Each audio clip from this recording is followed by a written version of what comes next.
we're going to be grading the 2023 performance of every single WWE main roster superstar. We're going to be giving them a report card, kind of like the end of the school year, from A to F based on their performance throughout the entirety of 2023. This is going to be based on their matches, the feuds that they got, how they performed this year compared to other years. It's going to be a bit of a long video, so maybe go get a snack or something. Hey, as always, don't forget to subscribe to this channel, ring that bell for notifications. If you're a wrestling fan, you're going to fall in love with this channel because we upload daily wrestling content. And if you want even more content, go check out patreon.com/SantiZap, where for a couple of extra bucks a month, you're going to get the Wrestling is Cool podcast 3 days early, the ability to submit questions into the podcast. You're going to get the Raw reviews and the SmackDown reviews. So just more content for your wrestling needs. Again, that's patreon.com/SantiZap. It'll be the top link in the description. All right, let's jump into things because I said this is going to be a while. All right, since we're going to be doing this in alphabetical order, let's go ahead and start with AJ Styles. And AJ Styles has a bit of a turbulent 2023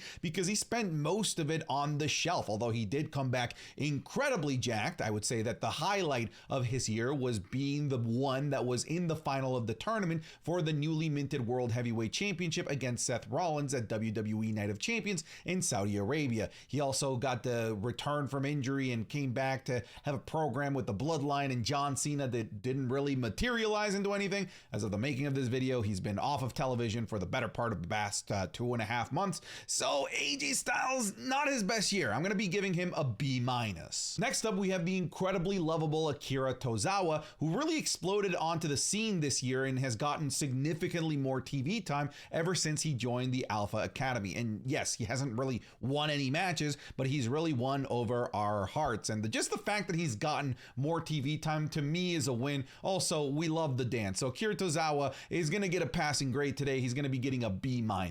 Alba Fire got us all excited for the return of the women's tag team division alongside Isla Dawn. We really thought they were going to help rejuvenate that entire division, but they really had one program with Ronda Rousey and Shayna Baszler, and then we haven't seen them since. They hosted at NXT Halloween Havoc, but aside from that, they've really not contributed anything. So unfortunately, Alba Fire, you're walking away with a D today. Next up, we have Alexa Bliss, who didn't really get to do anything this year aside from her program with Bianca Belair, where she got to have a women's title match against Bianca Belair at this year's Royal Rumble.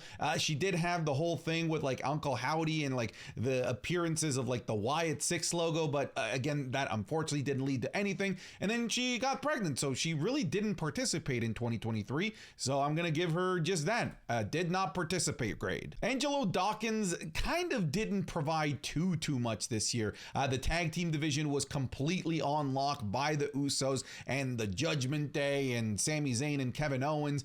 So unfortunately, there really wasn't much for pretty much any other tag team to really vie for, and that really damaged the stock of the both members of the Street Profits. I'm going to talk about Montez Ford a little bit later, who I think did have a better year based on his performance in like the Elimination Chamber and whatnot.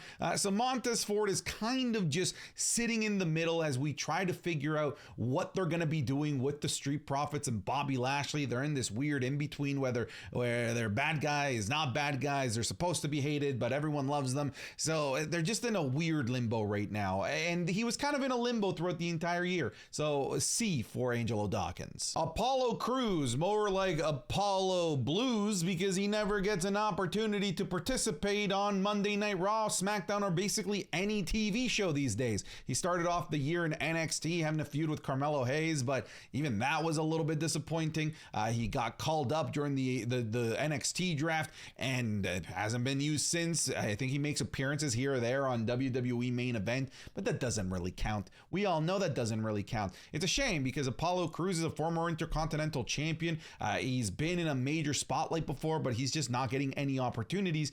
I don't think that's going to be changing anytime soon. 2023 was a rough year for Apollo Crews, so Apollo Crews is going to be getting a D-. Ashante the Adonis was just sort of existing. He didn't really provide much. He didn't really say much. He didn't really win much. Again, he was just sort of there, and being there doesn't really really warrant you getting any much higher of a grade than a D. So yeah, there's not really much to say about Ashante. Asuka had a triumphant return and a kind of gimmick change and personality change at this year's Royal Rumble. She got to have a marquee WrestleMania match with Bianca Belair, won the Women's Championship in Saudi Arabia, was given the newly minted WWE Women's Championship, was part of the Women's Triple Threat at SummerSlam, is now part of Damage Control, was in the Women's War Games. Asuka was all over the place this year. She had a fantastic year. Really, the only reason that she's not getting an A+ is because she always sort of seemed like an afterthought to Bianca Belair and Charlotte Flair, which is an absolute shame. Asuka had a wonderful year. I'm giving Asuka an A- today. Austin Theory started off kind of strong. I say kind of because he did have a feud with John Cena, a feud that he won but didn't really get anything out of it. Frankly, he was probably better off losing that feud with John Cena. If anything, what happened during that feud was that he was colossally buried by John Cena, and after the feud with Cena, he hasn't really recovered. He's just sort of existed on the Friday Night SmackDown roster. He's had some run-ins here or there with the likes of The Rock, which is pretty cool, and he's had some feuds here or there that again haven't really amounted to very much, like his feud with Rey Mysterio for the United States Championship, and now he's just sort of a member of the Two Stooges alongside Grayson Waller.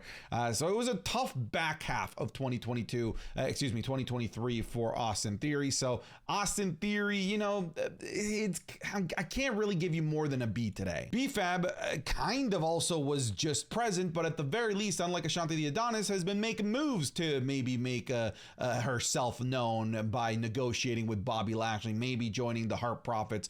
I don't know. I don't really know where this is going to lead to, but at the very least, she gets screen time on SmackDown and occasionally gets to say something. It's tough to rate her also, considering she's not really an in-ring talent, so I can't go higher than a C for B-Fab. Baron Corbin was a bit of cheating. I don't really have any NXT members here, but he did start off the year on the main roster, and we all kind of consider Baron Corbin to be a main roster member, even though he's on NXT. We really still see him as that, so I figured I can include him in this.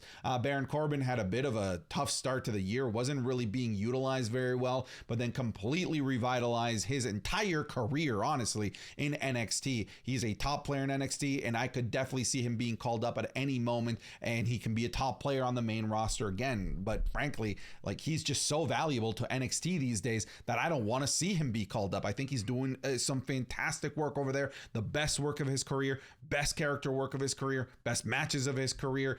So because of this whole 360 and reinvention of Baron Corbin, I'm giving him an A. Bayley is a bit of a frustrating case in 2023 because on paper, she's a leader of one of the most dominant looking factions in WWE, but that faction is only dominant on paper. They haven't really won anything. They lost every single feud that they were a part of in 2023, starting off with the feud with Becky Lynch, Trish Stratus, and Lita, and then going into Survivor Series, losing to Shotzi, and losing, of course, to all of the super women in the Survivor Series team. It's been a rough year, although at the very least she's been at the forefront of a very intriguing storyline. Like, was she getting kicked out of Damage Control? Is she not getting kicked out of Damage Control?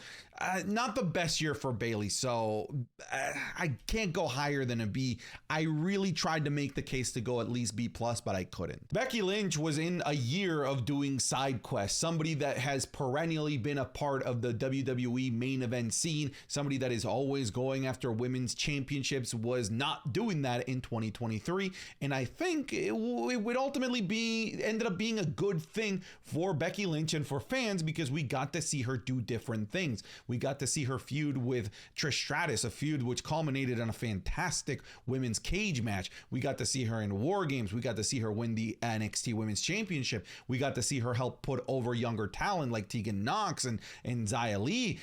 So to me, Becky Lynch had a very successful year, even if on paper people might think that like it was a bad year for her because she didn't win any of the major championships. But I think I listed some fair things to give her a B+ here. Bianca Belair, of course, perennial main eventer, just like Becky Lynch, but unlike Becky Lynch, she stayed at the top of the pecking order and went for those championships, those major pieces of gold, and she won a few times. She retained at WrestleMania. She headlined alongside Asuka in terms of the women's division for that women's title. She won won the championship at SummerSlam, got cashed in on, was really the leader of the War Games team. So Bianca Belair had another stellar year. She gets an A-. Bobby Lashley had another weird year because Bobby Lashley is in this in-between where he is a heel, but everyone loves him. In terms of character development, it's been tough to really get behind Bobby Lashley because we don't know whether we're supposed to love him or whether we're supposed to hate him. But the fact of the matter is that Bobby Lashley is amazing and we love Bobby Lashley. Unfortunately, he was kept off of the WrestleMania card, which really hurt his stock here. So Bobby Lashley, I'm sorry, I can't give you higher than a B this year. Braun Strowman had a major injury, but he was kind of cooking at the beginning of the year. The highlight for Braun Strowman, for me at least, was his awesome performance in the WrestleMania Showcase tag match, where I think he was an absolute animal. But because of this injury, we didn't really get to see much, so we'll keep this at a C. Brock Lesnar probably had one of his weaker years this year with feuds with Omos, a feud with Cody Rhodes, which kind of paled in comparison to some of the fantastic matches that he's had in the past with guys of the agility and the size of Cody Rhodes. And that's pretty much all he's done this year. It's a very quiet year for Brock Lesnar, somebody that typically makes significantly more noise. So Brock Lesnar can't go higher than a C+ this year. Bronson Reed continues to really elevate his stock on Monday Night Raw with continuous fantastic matches. Right now he's putting on some classics with Ivar, but he had some great matches throughout the year with the likes of Ricochet and Nakamura, and he is featured on just about every single episode of Monday Night Raw. So I would say that this is the best year for Bronson Reed so far. Bronson Reed gets a B here. Brutus Creed from the Creed brothers really only just joined the main roster. However, he's being pushed to the absolute moon. I don't love it, but whatever. That's just the cards that we're dealt with. But the Creed brothers, alongside Brutus, of course, are just destroying the entirety of the men's tag team division. They are beating everyone from legends like the New Day and Alpha Academy. And as of the making of this video, they've got a championship opportunity with Judgment Day, and they're making run-ins to save Cody Rhodes. So, I mean, look, I don't love it, but clearly the WWE is really high on them, and they're going to continue to push them. In this back half of the year that they've been a part of the main roster has been tremendously huge for their careers, really. So, A-. Butch didn't really do anything this year. He was part of the Money in the Bank ladder match. I think that's probably the highlight of his year. He did have a cool run in NXT where he had a run for Noam Dar's championship cup. What is that thing called? The Heritage Cup. Came up short, didn't really deliver anything past that. So C is as high as we can go here. Did you forget that Cameron Grimes is on the main roster? Because half the time I forgot as well, and I don't blame you because he's not utilized. He started off strong with that feud with Baron Corbin where he defeated Baron Corbin in about 6 seconds, but then really after that, once Baron Corbin left to NXT, poor Cameron Grimes was left without a dancing partner, and I really hurt him throughout the rest of the year because he's just used incredibly seldomly throughout the year. Every now and then, and again, he'll make an appearance on SmackDown, so it's a D for Cameron Grimes. Candice LeRae has only recently started to be used on the main roster in her tag team with Indy Hartwell, but it's a tag team that's just fodder. They're just there to job out to the other tag team in the women's division, and when you're a jobber in a jobber's division like the women's tag team division, that's bad. That is not good. Candice LeRae, sorry, you're getting a D. Carlito made a triumphant return at this year's Backlash when he made a run-in to help Bad Bunny against Damian Priest, but then we didn't see him for a few months where he finally came back at, was it Fastlane or Payback? Those two kind of just melt together. It was Fastlane. But since he's come back, he's done nothing. So I love Carlito, and really, like, what has he done to warrant anything higher than a C-? His year has been very lackluster, and he's been seldomly used ever since he came back to the WWE, sadly. Carmella started off hot with her tag team with Chelsea Green at the start of the year, which I thought was a brilliant decision to put the two of them together, but unfortunately, Carmella, well, not unfortunately, fortunately, good for you, Carmella, got pregnant, and they just had a kid, so didn't really get to participate in 2023, so she's gonna Fumigata did not participate. This is going to be a little bit of a shocker, but I'm purely grading Cedric Alexander based on his performances in other years, but they've used Cedric Alexander more in the last 2 months on the main roster than they've used him in the past like 2 years combined. So just because Cedric Alexander is actually being utilized on the main roster, I'm going to toss him a B. Chad Gable had the best year of his career, where he finally was able to demonstrate to the world that he is one of the best workers on the roster. He is such a charismatic character as well. People just love him, whether he's a good guy or a bad guy, it doesn't matter, because his charisma is just so big that you just can't help but to fall in love with him. The charismatic leader of Alpha Academy, even though didn't end up winning any gold this year, came up super close against Gunther, and that's saying a lot. I would say that he came the closest to dethroning Gunther. Because this was the best year of his career, I'm going to be giving Alpha Academy's leader an A-. Next up, we have Charlotte Flair, which as of the making of this video, unfortunately injured herself and is likely going to be out for a few months, but she started off the year hot with being one of the main event marquee attractions at this year's WrestleMania in her amazing match with Rhea Ripley, a match that I think may have been the best women's match of the year. And in classic Charlotte fashion, she would continue to be a top player on SmackDown and would continue to be a threat and be part of the main event scene right up until her injury, so it's tough to give Charlotte anything less than an A- this year. Chelsea Green made her return to the WWE at the 2023 Royal Rumble, and she has become one of the most lovable characters in the entire women's division, nay, the entirety of the WWE. She is loved by just about everyone. She plays a fantastic heel character. She plays the great Karen that just is going around complaining about everything,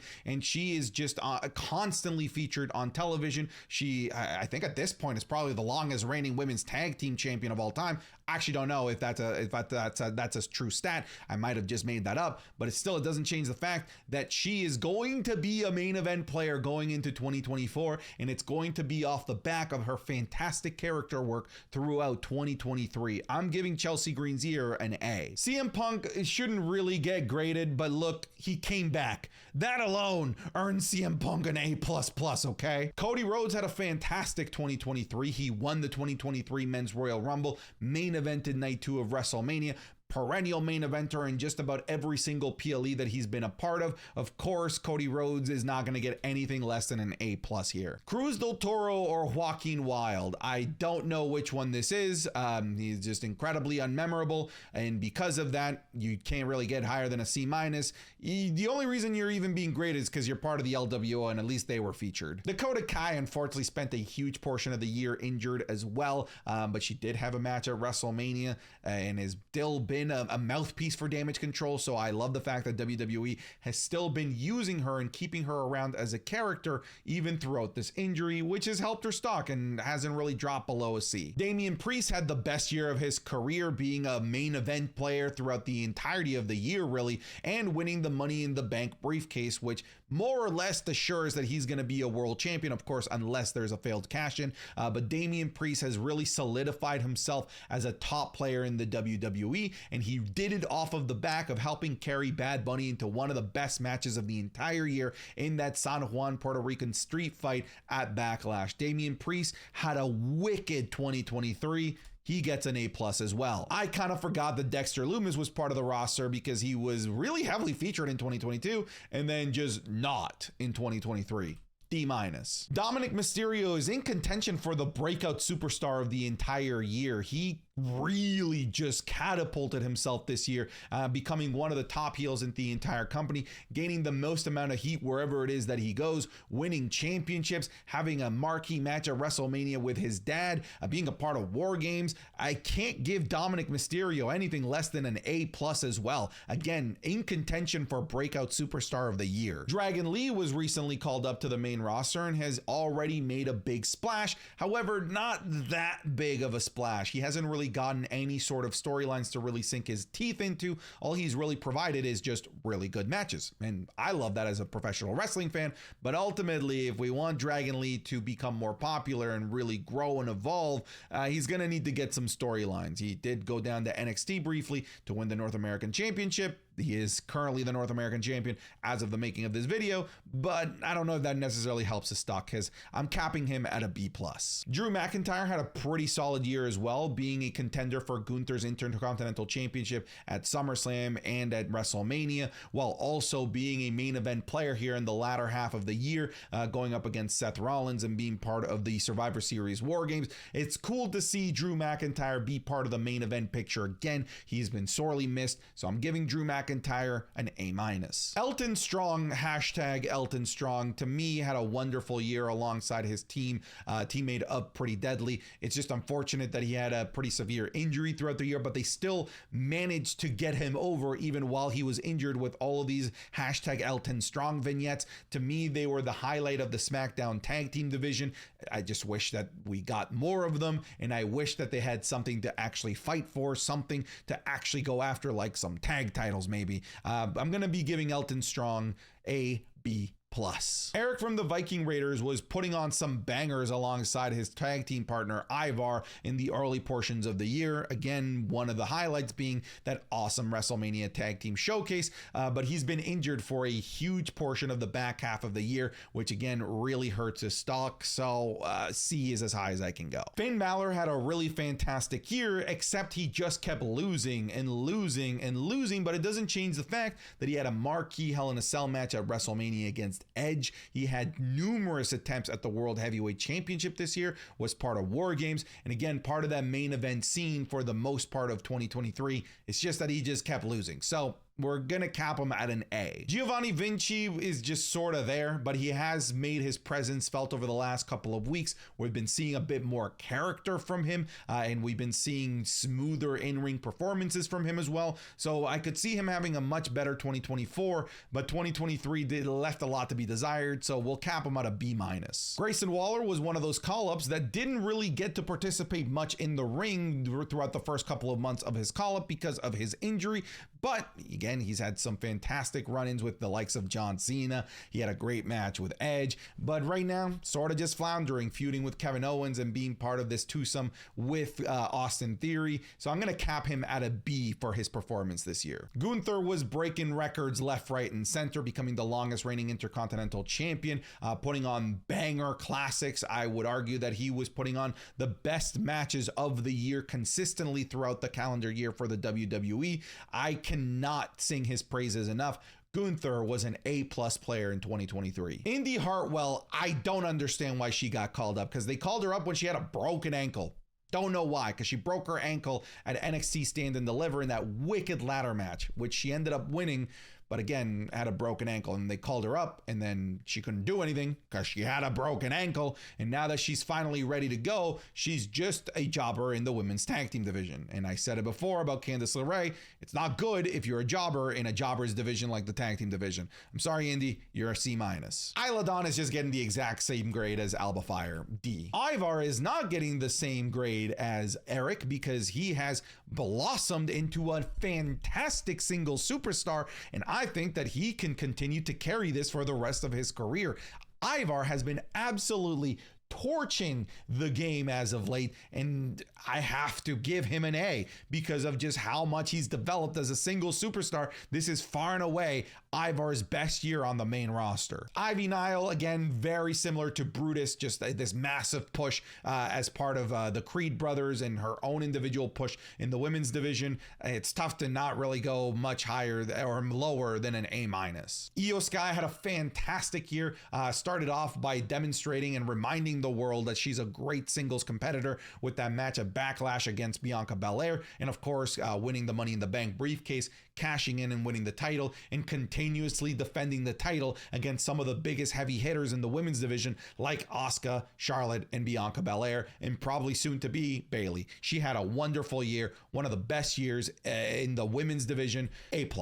Jade Cargill is an interesting one because I don't think I'm grading Jade Cargill because she didn't do anything, but I'm more so grading the treatment of Jade Cargill, because WWE rolled out the red carpet for her, and I think that's going to be incredibly valuable when they try to get other major AEW superstars like the MJFs of the world. So really, this A goes towards the treatment of Jade Cargill more so than Jade Cargill. JD McDonough started off the year having fantastic matches for the North American Championship in NXT, moved over to the main roster where he wasn't really used for a really long time, but now he's part of that main event scene with Judgment Day, and he is a phenomenal worker. He sells his ass off for everybody, and he has just made so many people look good. JD McDonough, first year on the main roster, dude, gets an A. Jey Uso became main event Jey Uso during this year. He got the headline WrestleMania, he got the headline SummerSlam, and as a perennial main eventer, as a single star, I gotta give him an A+. He had a fantastic year. Jimmy Uso also became a main event player, even though he doesn't have to call himself main event Jimmy. He got to main event WrestleMania as well, was part of that SummerSlam main event,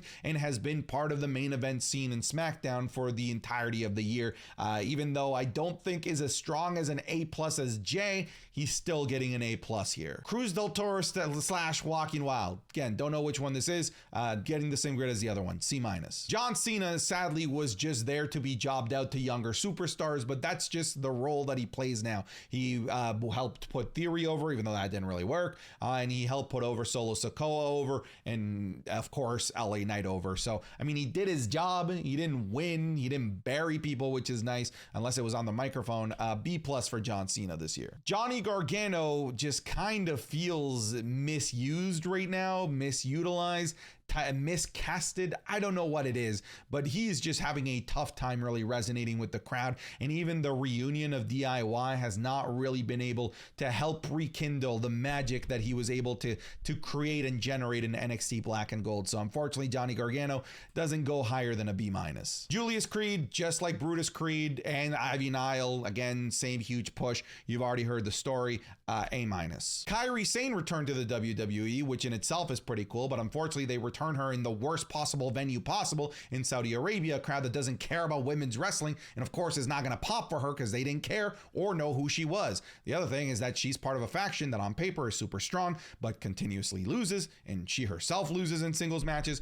So I mean, like, the buzz of her return is pretty nice, but it can't be higher than a B. Carl Anderson didn't do shit. D. Karrion Kross also basically didn't do shit, but at the very least he got some more TV time and some more feuds than Carl Anderson, but I don't think that's really impressive, considering even though he had more TV time, he still feels about as important as Carl Anderson. D. Hey, Katana Chance has had a pretty good run in the women's tag team division, and I think that she's going to be winning some gold here very soon. I do think that her and Kaden Carter are going to be winning those titles fairly soon. I guess she has got a cool moveset, you know? Yeah, you know what? I don't really have much to say about them. Look, yeah, let me just make this super easy for you. Katana Chance, give her a B-.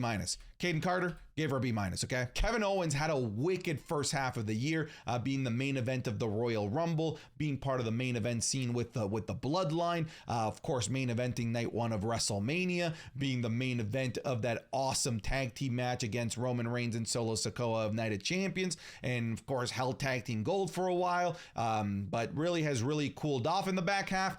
But that first half of the year is enough to carry Kevin Owens to an A+. Kit Wilson, I'm just going to keep this short, gets the exact same grade as Elton Prince. He's going to get a B+ here. Kofi Kingston didn't really do much aside from being in backstage segments and watching Tozawa dance. He occasionally had some good matches here or there, but, you know, can't really go higher than a C. We're gonna keep Kofi at a C. LA Knight arguably had the best year of any WWE superstar on this list. If I were doing awards, which I might, he would definitely be winning Breakout Superstar of the Year. He went from basically 0 to 100 in the span of the entire year. LA Knight has absolutely catapulted himself to superstardom. LA Knight cannot walk away from this list with anything less than an A++. Liv Morgan kind of started off the year hot when she was the last person to be eliminated from the Women's Royal Rumble, but really aside from that, she just sort of became fodder for Rhea Ripley as Rhea Ripley put her on the shelf, was part of the tag team division with Raquel Rodriguez. But aside from that, you know, prior to the injury, she wasn't doing too much. And of course, she's been injured this entire time for the back half of 2023. So it's tough to give her a grade, but you know, she participated enough for me to be able to give her a C. Logan Paul just continues to impress in his own right. He is becoming the most impressive celebrity performer in the WWE, to the point where it's hard to call him a celebrity performer because he's just as good as the other performers. He had some great matches this year. Highlights, of course, go his performance in Money in the Bank and the Royal Rumble, his match against Seth Rollins at WrestleMania, his great match with Rey Mysterio where he won the United States Championship, the match against Ricochet. He just continues to impress everybody. Logan Paul is an A+. Ludwig Kaiser is much better than Giovanni Vinci. He is a better in-ring performer. He is a better character worker, and it's demonstrated throughout the entirety of the year where Ludwig has gotten significantly more shine and more spotlight than his counterpart in Giovanni Vinci. And I understand why, because I do think that he's the better of the two, and I think he had the better year of the two. I'm going to give Ludwig Kaiser a B+. Gallows, just like Anderson, didn't do anything. D. Maxine kind of burst into the scene, going from the manager of the Maxine male models into the lovable trainee of the Alpha Academy. She's been getting a lot of screen time. She's been getting much better in the ring, but she's still green as grass, so she still has a lot of development to go. But I'm happy that she's part of the main roster. I think that she's a great addition. We're going to be giving Maxine a C+ this year. Michin didn't do anything. She gets a D. Montez Ford is in that same weird lull as Dawkins. However, at least Ford had that great showing at Elimination Chamber, a showing which kind of gave us glimpses of the potential main event superstar that he's capable of being. I wish they built more on top of his performance at Elimination Chamber. Unfortunately, they didn't, so I'm going to be giving him a bit of a higher grade than Dawkins, but it doesn't go higher than a B+. Natalya is still around, and she had a couple of world title matches. She's helping put over younger talent like the Tegan Noxes of the world, and I think that she's found a good spot for herself on the roster. She's going to get a C+ this year. Nia Jax is back, and all of you hated it, but I do think that she's a good addition to the roster, and she's already having some marquee feuds with the likes of Becky Lynch. She hasn't hurt anybody, which is a good thing. So honestly, just on the fact that she hasn't killed someone, B. Nikki Cross hasn't done anything, D. Odyssey Jones, who? F. Omos started off super hot this year, having a feud with Brock freaking Lesnar, and then following that up with a feud with Seth Rollins, but then we haven't seen him since, and we haven't really understood or been given a reason as to why. We haven't been told that he's injured. We haven't been told that he's having any sort of like mental health issues. He's just sort of gone. I don't know why he's gone, and it's a shame because he would have had a much higher grade had he stayed, because basically in the 2 months that he was active, he earned himself a C. Otis got a tremendous amount of love this year, and he's going to get a tremendous amount of love from me as well. He is going to score significantly lower than Chad Gable, but just him being around Chad Gable and being an additional character to the whole Tozawa, Maxine, the Maxim male model story, and of course the protege of Chad Gable, like the man constantly gets screen time and is super lovable and everyone likes him, and that trend continued throughout 2023. I'll give Otis a B. Piper Niven just, wow, voice crack. Piper Niven just sort of burst into the scene and just became the women's tag champion because she decided. But look, she hasn't really contributed too much to the lovability of Chelsea Green, to the titles. I felt like Chelsea Green was better with Sonya Deville, better with Carmella, but hey, it's cool that she's back, but she's this monster that isn't treated like a monster and hasn't really done too much to impress me in 2023. She gets a C+. R-Truth is back, and I absolutely love and adore R-Truth, but he's only been back for like 2 weeks, so I can't really give him higher than a C. Same with Randy Orton. Randy Orton being back is just this amazing thing, but he's not like a CM Punk, like mind-bendingly crazy return. Still, we love the fact that Randy Orton's back, but he needs more time to be able to get a better letter grade than a C as well. Raquel Rodriguez also had the best year of her career as she was a consistent top performer in the women's main event scene, where she had a couple of PLE matches with Rhea Ripley, was part of that awesome Fatal 5-Way in Saudi Arabia. I think that Liv Morgan's injury forcing her to become a single star really helped her out this year. Like I said, far and away the best year of her career. I'm going to be giving Raquel an A-. Rey Mysterio also had a bit of a rejuvenation this year. He was a part of a lot of marquee storylines. The storyline with Bad Bunny, the storyline with his son winning the United States Championship, the LWO, the storyline with Santos Escobar. Like, Rey Mysterio was all over the place. This was kind of a bit of a renaissance year for Rey Mysterio in terms of his character work and also kind of his in-ring performance, as I think that he had better matches in 2023 than he did throughout 2022. Rey Mysterio, this man just doesn't age. A-.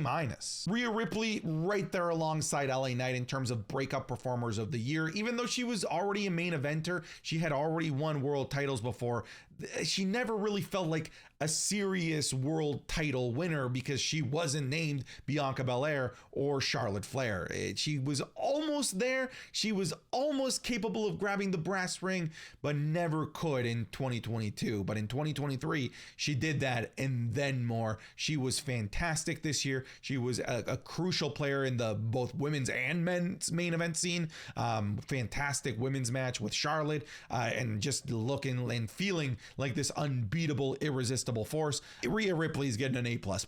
Ricochet continues to impress us as an in-ring performer, but we already know that he's a great in-ring performer, but he was finally given an opportunity to demonstrate that he can be more than just a guy that does cool flips and has great matches in that feud with Logan Paul. And I feel like he did not deliver from a character point of view. He delivered in the ring, but when it came to the mic work, he did not knock it out of the park how he should have. So he was given the opportunity to break out of this typecasting of being the guy that puts on electric matches, and he wasn't able to, which is unfortunate. Yeah, he had great matches, but Ricochet continues to just stay in his spot. I can't give Ricochet anything higher than a B-.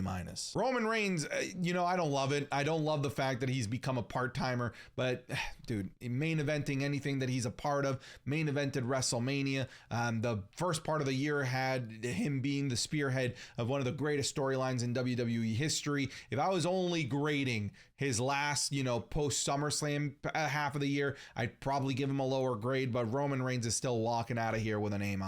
Sami Zayn also had a fantastic year, being a main event player for the entirety of 2023, main eventing WrestleMania, being part of the Royal Rumble main event, being part of the Bloodline storyline, being part of the Judgment Day storyline. He's just consistently there, and it consistently delivers great matches. He's still one of the most lovable baby faces in the entire roster. Sami Zayn had a wicked year, best year of his career.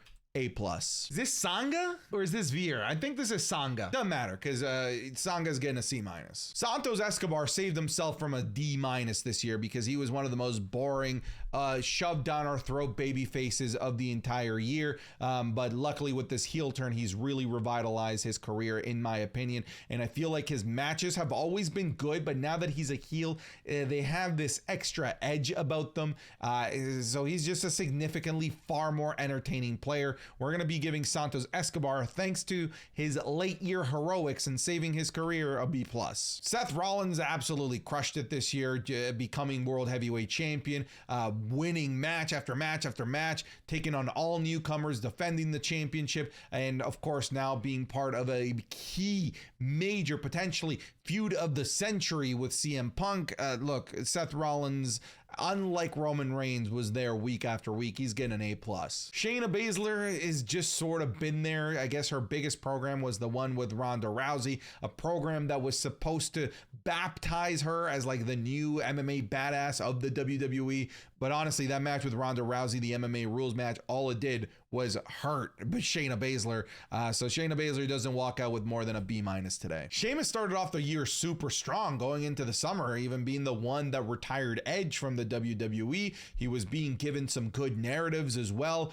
His pursuit for the Intercontinental Championship was a story that we could all really relate to, but he's been gone in recent months because of injury. Still, Sheamus still had a great year this year. Not his best year of his career, sadly, but still walking away with a B+. Shinsuke Nakamura, unlike Sheamus, had the best year of his career where finally he's being featured. He's not winning feuds, but he is main eventing Raws, main eventing PLEs, being part of major storylines. Shinsuke Nakamura had a renaissance this year. Far and away the best year of his main roster career, and I'm even including the year that he won the Rumble, because even the year that he won the Rumble, he wasn't treated like a main event player. At the very least, here he actually is in 2023. Shinsuke Nakamura, shout out to Shinsuke, get an A. Look, I didn't love Shotzi's performance this year. I think that she is sometimes a bit painful to listen to on the mic. I don't love her matches, but it doesn't change the fact that this was the most she's been utilized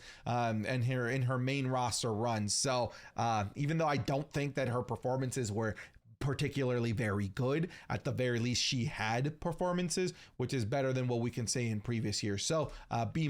Solo Sikoa, perennial main eventer at this point, was part of the WrestleMania main event, part of the Royal Rumble main event, part of every main event that involved the bloodline, and was the one that annihilated John Cena. This was a huge career-making year for Solo Sikoa. Solo Sikoa is getting an A+ this year. Sonya Deville was on her way to having a wonderful year, but unfortunately this torn ACL really derailed things for her, because I think that she was starting to really cook. She was really delivering in the ring and as a character worker as well. But again, this knee injury really derailed things for her. So unfortunately can't go higher than a B-. Tamina, look, if this is you finding out that she's still on the roster, me too. Why? I didn't know she was still here. F. Tegan Nox had the best year of her career. She's finally being used and fairly prominently well used on the main roster on Monday Night Raw, feuding with the likes of Natalya and feuding with Becky Lynch and being part of the women's tag team division. It's better than having her being tucked away over in WWE main event. So B. The Miz continues to be amazing. He is just aging like a fine wine. He was the host of WrestleMania. He got to have a marquee feud with LA Knight and John Cena. He's feuding with Gunther. So this is, I feel like, a bit of a renaissance year for The Miz as well, who was kind of underutilized throughout 2022, but here in 2023, we're seeing the WWE put their trust in the veteran that is The Miz. Still didn't really provide too much to really put him into the A's, but we'll be giving The Miz a B+ for his performance this year. Tommaso Ciampa just kind of gets the same grade as Johnny Gargano for the exact same reasons, basically, B-. This is Veer. Or is this Sanga? No, this is definitely Veer. Again, it doesn't matter. I'm gonna get the same grade, C-. Xavier Woods didn't really do anything much this year either. I would say that the highlight is him saying, "Oh, Tozawa, that's nasty." C. Xia Li had a career year. Similarly to Tegan Nox, she was tucked away in WWE main event, but now she's being used as a really badass heel on both Raw and NXT. She's even feuding with the likes of Becky Lynch, for God's sake. Like, this was a career-making year for Xia Li, and in these opportunities that she was given, I really believe that she delivered. She's gonna be. Zelina Vega was also kind of just there as the manager and valet of the Latino World Order. Wasn't doing too much, but neither was the LWO. But at the very least, she got to have that awesome match with Rhea Ripley. Okay, let me rephrase that. The match wasn't necessarily awesome, but the atmosphere for the match made it awesome, okay? She's getting some more screen time with the storyline with like Santos Escobar turning heel, but even then, it seems like she's taking a bit of a backseat, so I can't really give her a fantastic grade this year. We'll give her a B. And then Zoe Stark is our last one, and she arguably had the best year of an NXT call-up. Easily one of the best NXT women's call-ups in a very long time, where she got to be part of major feuds, like being the protege of Trish Stratus and feuding with Becky Lynch, and she got to even have a PLE match at a major event like Survivor Series against Rhea Ripley, and was part of the Fatal 5-Way. So she's being treated like a main event player in the women's division, even though, you know, she's still getting eaten alive by Rhea Ripley. But that's still pretty damn good for an NXT call-up that's been on the main roster for about 7 months. So shout out to Zoe Stark. I think she had a great year. Gonna give her a A-. Oh, that's it. Did you make it to all the way to the end of the video? Thank you for sticking with me. Oh, that's it. I'm done. Get out of here.